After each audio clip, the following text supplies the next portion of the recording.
Hey guys, it's Avery Carl, BiggerPockets short-term rental expert, and today we're going to be taking a look at what each of the major booking platforms are doing to help hosts get through this particular time period with the coronavirus, as well as what relief options are available to us as short-term rental owners. So let's go ahead and get started.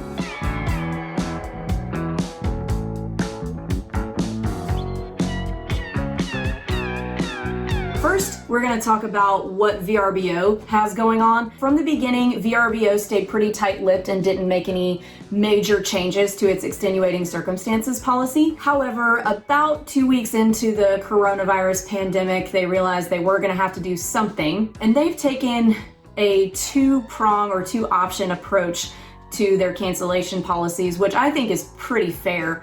The first and the default option is a credit, not cancellation approach. So rather than refund the guest any actual dollars, what they're doing is encouraging them to move their vacation date to a different time in the future. So this keeps the money in the host pocket, although it's really, kicking the can down the line a little bit.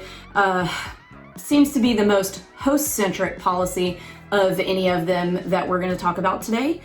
The second prong of the approach is if the guest really just does want a refund, they're offering a 50% refund. So the host will keep 50% and the guest will get 50% back. I think this is a pretty fair option. Yes, it does suck that the guests have to cancel their vacation and that they're not getting a 100% refund, but we as hosts do have bills to pay. We all know that we're not big corporations that can afford to refund 100% of everything. We have mortgages, we have expenses, we've got a small business to float. So I think this is the fairest option of any of the platforms at the moment, although a lot of the guests don't feel that way. But to me, VRBO kind of has it right in this case. As far as the two major property managers in the space, Vacasa and Turnkey, they're both taking also a credit, not cancellation approach.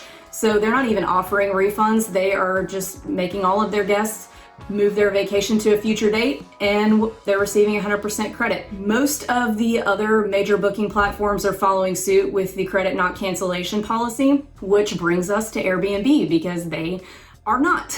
Airbnb, as we know, updated their extenuating circumstances policy to give the guest a 100% refund on any bookings between March 14th and April 14th. Initially, by doing that, they took the liberty of overriding all of the host's existing extenuating circumstances and refund policies. Very, very anti-host move. It was exposed in a video by Sean over at Airbnb Automated, a particularly virulent video, as a matter of fact, that not only were they overriding our policies, they were refunding 100% of the money to the guest that would have gone to the host, but they were keeping their 11% booking fee as well as the taxes. So they were keeping roughly 25% of the booking total, and they were keeping it as a credit, not as just cash in their pocket, technically. Still did not go over well. Very soon after that video went live, Airbnb sent all of us hosts an email saying, hey guys, never mind, we are not keeping our booking fee. We are refunding a true 100% to the guests. We're all in this together, not just you guys. You're not shouldering the whole brunt of this pandemic. We're gonna help you out some, and we're not gonna keep any money either. So that was the policy until 2 days ago, or yesterday, as a matter of fact, it became finalized. Airbnb extended the current extenuating circumstances policy until May 31st. But what they also did was they changed the refund policy to where the hosts will receive 25% of the money that they would have received under their normal refund policy. So mine is a 50% refund, so I'm receiving 25% of my 50%, and it's also retroactive. So any of the cancellations that have already passed the date will also get that 25% of what we would have gotten on using our refund policy. So that is a little bit of a help, not a ton. Some might say too little, too late at this point, especially since they announced it at the exact same time that they announced they're extending the policy by another month and a half. At the same time though, Airbnb has been the most vocal lobbyist for Airbnb hosts with relief in regards to policymakers. So Airbnb has been working with policymakers and actually has gotten a few things passed to where we're now available for the small business grants that many other small businesses have available to them.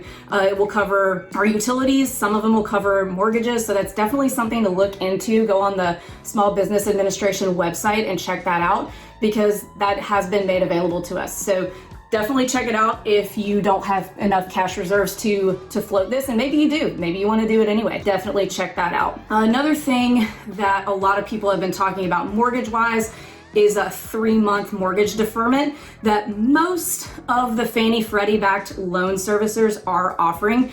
Definitely give yours a call to see exactly what options are available to you. One mistake I don't want you to make, though, is that a lot of people are assuming that these deferment policies, they're confusing them with loan forgiveness. They're not forgiving you 3 months of the loan. It doesn't just disappear. You do have to, most of them have you making the full 3-month payment in full at the end of 3 months. Some of them are tacking it onto the end of the loan. Just depends on the servicer, but definitely call and check that out. Any questions that you guys have, we'd love to get a conversation going. Leave some comments. I'm happy to help in any way that I can. You can find me on BiggerPockets or my website, theshorttermshop.com. I'd be happy to chat, help anybody through any problems that you're having, or really just answer any questions in this uncertain time. Sometimes it's nice to just have somebody who's in the same position as you to chat with. Anyway, thanks for listening, and we'll talk to you soon. Bye.